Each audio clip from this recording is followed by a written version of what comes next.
ভাই বোনেরা, আসসালামু আলাইকুম। আশা করি সবাই ভালো আছেন। আমি আল্লাহর রহমতে ভালো আছি। দর্শক, পৌষের সকালে আমরা চলে এলাম আজকে এই যে ভিয়েতনাম 12 মাসি আর্লি গার্বেজ বাগানে, যেটা 12 মাস আপনার কাছে একইভাবে থাকবে।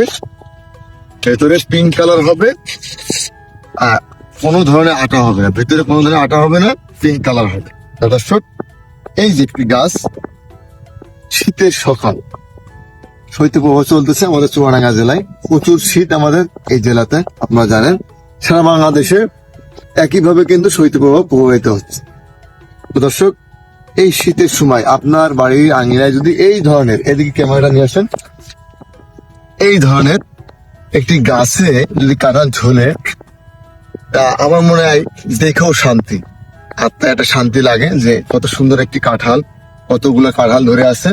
আর সবচেয়ে বড় জিনিস হলো, এই সাইডে আসেন, একটু এই সাইডে আসেন, এই যে একটি ঝোপা, যেগুলো লিচুর ঝোপা, লিচুর, এই যে একটি একটি ঝোপা, এটা লিচুর ঝোপা। দেখেন মাটিতে ঝোপায় ঝোপায় লুটিয়ে আছে। এই যে ঝোপা, এই যে এই পাশে, এই পাশে নিয়ে আসেন, এই দেখেন একটি লিচুর মতন ঝোপা, কিন্তু লিচুর কোয়ালিটির ঝোপা। যদি আপনি দেখেন এই গাছটি, আমি একটু দেখাই দর্শকদেরকে, মাটির থেকে লুটে আছে। নিয়ে আসেন, আস্তে আস্তে নিয়ে আসেন, একেবারে মটকা ডাল পর্যন্ত কিন্তু শুধুই কাঁঠাল। আল্লাহর রহমতে প্রত্যেকটি জায়গাতে কাঁঠাল আছে।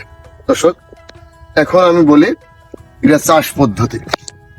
কাঁঠালটি আপনারা রোপণ করবেন একটু উঁচা জমিতে, এখানে পানি নিষ্কাশন ব্যবস্থা আছে, পানি, বৃষ্টির পানি জমে না, এমন একটি জায়গা আপনার নির্ধারণ করে কাঁঠালটি রোপণ করবেন।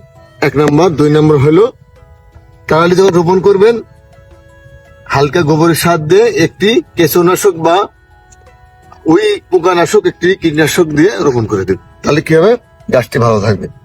বালাইনাশক, মানে কি কি রোগ হতে পারে কাঁঠাল গাছে, সেটা আমি বলবো।